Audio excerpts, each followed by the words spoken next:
opustit město. Už je nebavilo po večerech horavčit, v barech hnusný holky chodit, jen pozdravit. Chtělo to prostě už i něco víc.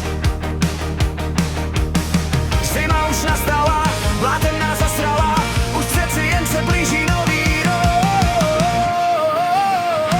A tak se naši kluci zbalili, den předtím v legendě kalili, při zvuku budíku se zbudili a na nádraží všichni hopem odjeli. Operace Čep nám začíná, plácnem se přes kapsu a bude sranda. Naše peněženky a jejich obsah bude patřit asijcům pro jejich obřad. Hej! Operace Čep nám začíná, místo, kde není žádná vagína. Jedem tam koupit petardy, co nekoupili by si ani retardi.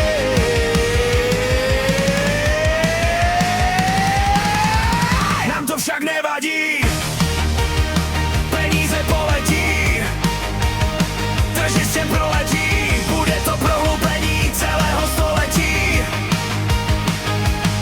Po nákupu se nám kluci do Prágu vracejí, s nákupem, co na Silvestra v Prágu odpálí. Z cikány z čerňáku se pobaví, až se za břicho všichni popadají. Operace Čep nám tím končí, nemá událost, je to jen roční, na nádraží se